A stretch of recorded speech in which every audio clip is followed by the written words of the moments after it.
आपण मैंने आम चैनल पाइपर संपूर्ण ओडिया मीडियम नुआ सिलेबस अनुଯାयी गणित विज्ञान और इंग्राजी पाठर आलोचना और तार प्रश्नोत्तर सहित ओडिया व्याकरण इंग्राजी व्याकरण और गणित ट्रिक गोटे पर गोटे वीडियो बैक टू बैक पाइबापी आम YouTube channel easy learning Odia को सब्सक्राइब कर रखु जहाँफल कौन हम जिते वीडियो सब अपलोड हो आपंक पाखे सहजरे पहुंची आम वीडियो भल लगुले गोटे लाइक करूँ सांग सहित सेयार करूँ और आपको केमती लगे आमको कमेंट रे निश्चय जनातु और जदि आप वीडियो पीडीएफ पाइबा चाहते हैं आमर Telegram channel easy learning Odia को जॉइन होगी रहंतु।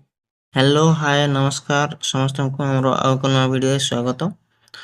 तो आपण माने जानिथिबे आमे चतुर्थ अध्याय जहाँ होची हमरो षष्ठ श्रेणी रो गणित प्रकाश नया सिलेबस अनुसार आरंभ करथिले। तार हम प्रथम वीडियोटी आपण माने जदि देखि नांथि ताहेले हमर प्लेलिस्ट को विजिट कर देखि नियंतु। हमर संपूर्ण आलोचना हि साइथिला। आज हम ताहार जो नंबर गुडा रहिछि बा अभ्यास का जहाँ भी तुम कहि परिबो पेज नंबर 77 रे आउ 78 रे थिबा ए नंबर गुडी को हम समाधान करिबा। तो ए पर्यंत हमर आलोचना सरी जाइतिला। तो हमर पूर्व वीडियो को आपण माने प्रथमे देखि नियंतु तापर ए वीडियो को देखि दियंतु तापर ही आपण माने भलो भाबरे बुझी पाइबे। जदि वीडियोटी स्लो लागिबो 1.25x रे देखिबे। ठीक अछि हमें आरंभ करिबा।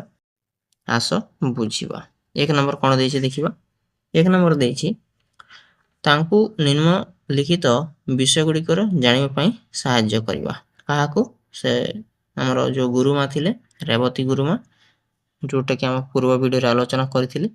तो तांकु हम केमती सहाय्य करिबा ता लिखिबा एठी देखो। तो एक नंबर देछि तार करे कोन पचारिछि देखो करे पचारिछि श्रेणी रे सबठारु बड़ मापर जोता केउटी अछि। तो हम जानिथिले प्रथम रो ए सब कोन दिया छै एटा जे गोटे श्रेणी गृह रे जेते सब छात्र छात्री अछंती तांको के नंबर जोता होछि तार गोटे तालिका करा जायतिला आ ताहाको सजेई के मध्ये तले लिखा आइतिला एटा गुरुमा लिखितिले। तो एटा को नै कि हमरो ए नंबर गुडी को पचारछि। तो सबठारु बड़ जोता होछि कोन ता पचारछि देखो एते समय जदी देखि पारते बेल सबठारु बड़ जोता हला 7 नंबर तेमती 7 लिखि दबो बुझि गेला। सेमती ख नंबर पचारछि हमकु श्रेणी रे सबठारु छोट मापर जोता होछि कोन सबठारु छोट माप देखो एठी 3 अछि। तो एठी 3 लिखि नबो। तापरे ग नंबर हम कोन पचारछि देखो ग नंबर हमकु पचारछि केते जण शिक्षार्थी 5 नंबर जोता पिनंती हम गणी नबा देखो एठी हम छोटरु बड़ लिखि नै छी। तो 5 नंबर जोता पिनुथिबा शिक्षार्थी गुडी को हम गणी नबा जेमति कि 1 2 3 4 5 6 7 8 9 10 10 जण बोली हम एठी लिखि नबा। तबे हम घ नंबर कर नबा घ नंबर कहछि केते जण शिक्षार्थी 4 नंबर रो बड़ जोता पिनंती 4 नंबर रो बड़ थिबा जोता गुडी को हम गणी नबा देखो ता माने 5 रु आरंभ होई कि 7 पर्यंत 1 2 3 4 5 6 7 8 9 10 11 12 13 14 15 15 जण अछंती जो कि 4 नंबर रो बड़ जोता पिनंती। तो बुझी परथिबो। तो सेमती भाबरे गणी के हमें संपूर्ण 1 नंबर कर देले। एबे हम 2 नंबर आड करिबा 2 नंबर हमको पचारुछि एही प्रश्न गुडी कर उत्तर पाइबा पई सानरु बड़ क्रम रे तथ्य सजाडिबा किपरि सहायक हला। देखो हम छोट रु बड़ करे सजाइ देले सेति पई हमको खोजिबाकू पडिला नाही। तमेति हमरे लिखि नबो खोजिबाकू पडिला नाही एमति भाबरे हमको सहायक हला। तापर 3 नंबर देछि देखो 3 नंबर लिखिछि तथ्य गुडी को सजाडिबा पई अन्य के उपाय अछि हमें देखो जेमति कि टाली चिन्ह रे मध्ये करि परिबा देखो एमति करथिले। तो एमति टाली चिन्ह मध्ये करि के हमें करि परिबा टाली मार्क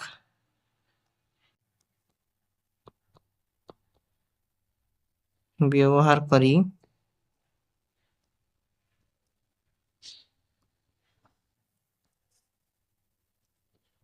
करि परिबा।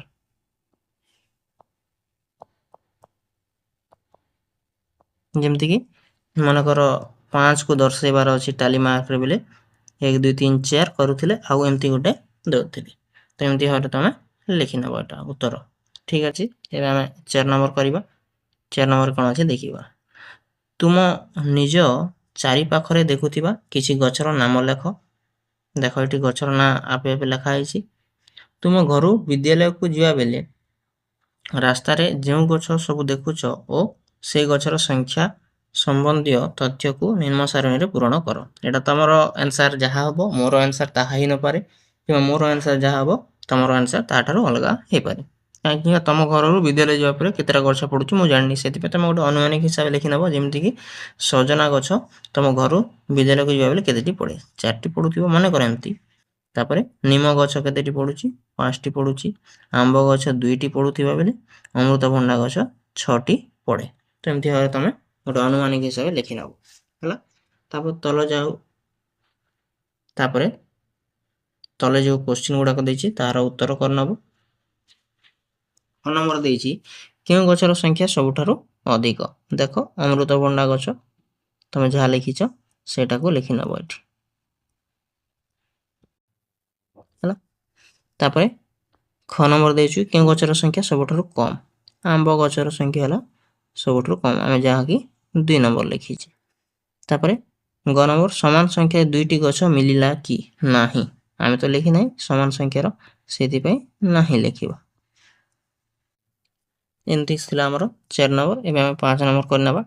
ଏକ ଖାଲି କାଗଜ ଖଣ୍ଡ ନିଅ ଏବଂ ଓଡ଼ିଆ ଖବରକାଗଜରୁ ଯେକୌଣସି ଛୋଟ ଖବର ଥିବା ଖଣ୍ଡକୁ ନେଇ ଖାଲି କାଗଜରେ ଅଠା ଦେଇ ଲଗାଅ। ପ୍ରତ୍ୟେକ ପିଲା ଭିନ୍ନ ଭିନ୍ନ ଖବରକାଗଜ ଖଣ୍ଡ ବ୍ୟବହାର କରିପାରିବେ। ପ୍ରତ୍ୟେକ ପିଲା ଖାଲି କାଗଜରେ ତଳେ ଦିଆଯାଇଥିବା ଭଳି ଏକ ସାରଣୀ ପ୍ରସ୍ତୁତ କରିବେ। ନିଜେ ଲଗାଇଥିବା ଖବରରେ ଚ, ଅ, ଦ, ମ, ସ ଅକ୍ଷର କେତୋଟି ଅଛି ଗଣି ତଳ ସାରଣୀରେ ପୂରଣ କରିବେ। ତମେ ଗୋଟେ କାଗଜ ନେବ ଆଉ ସେଥିରୁ ଗୋଟେ ନ୍ୟୁଜକୁ ଚିରିବ ଆଉ ସେଥିରେ କେତୋଟି ଏସବୁ ଅକ୍ଷର ବ୍ୟବହାର ହେଇଛି ତାହା ଗୋଟେ ଗୋଟେ କରି ଗଣିକି ଲେଖିବ। ବୁଝିଗଲା? ତ ଆମେ ଏଇଟା ମଧ୍ୟ ଗୋଟେ ଅନୁମାନିକ ହିସାବରେ ଲେଖିବା ହେଲା, ଆଉ ତାହାକୁ ବୁଝିବାକୁ ଚେଷ୍ଟା କରିବା। ଯେମିତିକି ଅକ୍ଷର ଦିଆହେଇଛି ଚ, ତ, ଅ, ଦ, ମ, ସ। ନିଜ ପସନ୍ଦର ଅନ୍ୟ କୌଣସି ଅକ୍ଷର ମଧ୍ୟ ଲେଖିପାରିବ। ଦିଆଯାଇଥିବା ଖବରରେ ଅକ୍ଷରଟି କେତେ ଥର ଅଛି। ଚ କେତେ ଥର ଅଛି, ମନେକର ଚଟି 12 ଥର ଅଛି, 12 ଲେଖିଦେବ। ଅ କେତେ ଥର ଅଛି, ଅଟି 6 ଥର ଅଛି। ଦ କେତେ ଥର ଅଛି, ଦ 10 ଥର ଅଛି। ମ କେତେ ଥର ଅଛି, ମ ବି 10 ଥର ଅଛି, ଲେଖିନେବା। ଏଠି 2 ଥର ବ୍ୟବହାର କରିନେବା। ତାପରେ ସ କେତେ ଥର ଅଛି, ସ ଆମର 13 ଥର ଅଛି। ଏମିତି ଭାବରେ ତମେ ଲେଖିନେବ, କିମ୍ବା ତମର କିଛି ଅଲଗା ଅଛି ପସନ୍ଦ ବୋଲି ତାହାକୁ ମଧ୍ୟ ଲେଖିନେବ। ମନେକର ନ ଆମର 11 ଥର ଅଛି ବୋଲି ତମେ ଏମିତି ଲେଖିନେବ। ଏଇଟା ଗୋଟେ ମଧ୍ୟ ଅନୁମାନିକ ଗୋଟେ ସୂଚନା ଲେଖା ହେଇଛି ହେଲା। ତମର ଅଲଗା ଲେଖିଲେ ମଧ୍ୟ କୌଣସି ଭୁଲ ହେବ ନାହିଁ। ତ ଆମର କରେ ପ୍ରଶ୍ନ ଦେଇଛି କେଉଁ ଅକ୍ଷରଟି ସବୁଠାରୁ ଅଧିକ ଥର ଅଛି। ଦେଖ ଅଧିକ ଥର ଥିବା ସ ଅକ୍ଷର। ବୁଝିଗଲା? ତ ଏମିତି ଭାବରେ ତମେ ଉତ୍ତର କରିନେବ। ତାପରେ ଖ ନମ୍ବର ଅଛି କେଉଁ ଅକ୍ଷର ଠାରୁ ସବୁଠାରୁ କମ୍ ଥର ଅଛି। କମ୍ ଥର କ'ଣ ଅଛି, ଆମର 6 ଥର ହେଲା, ଯୋଉଟାକି ଅ ହେଲା।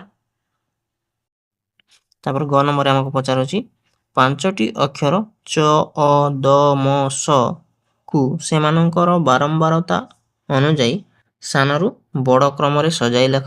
କୋଉଟା ଛୋଟ ଅଛି ତାକୁ ଆମେ ଆଗ ଲେଖିବା, ଯେମିତିକି ଅ ଲେଖିବା।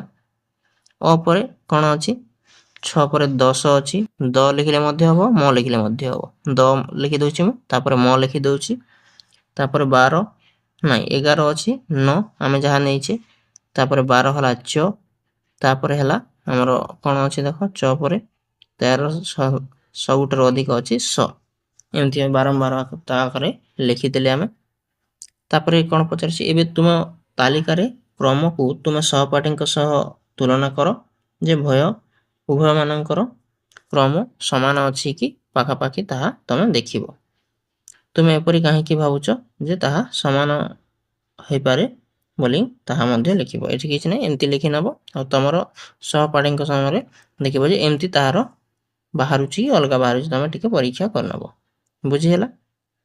କିଛି ନାହିଁ, ଏ ମଧ୍ୟ ଉତ୍ତର। ତାପରେ ଆମର ଘ ନମ୍ବର ଦେଇଛି ଏହି କାର୍ଯ୍ୟଟି କରିବା ପାଇଁ ତୁମେ ଯେଉଁ ପ୍ରକ୍ରିୟା ଅବଲମ୍ବନ କରିଛ ଲେଖ।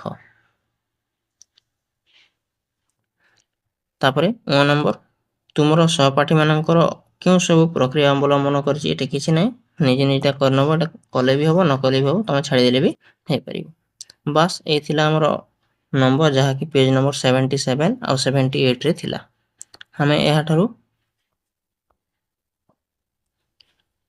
ଆମେ ଏହାଠାରୁ ଆଗରେ ଆଲୋଚନା କରିବା ପରବର୍ତ୍ତୀ ଭିଡ଼ିଓରେ 4.2, ଯାହା ହେଉଛି ଚିତ୍ର ଲେଖ। ଠିକ୍ ଅଛି, ସେ ପର୍ଯ୍ୟନ୍ତ ଆମକୁ ବିଦାୟ ଦିଅନ୍ତୁ। ଆପଣମାନେ ଭଲରେ ରୁହନ୍ତୁ।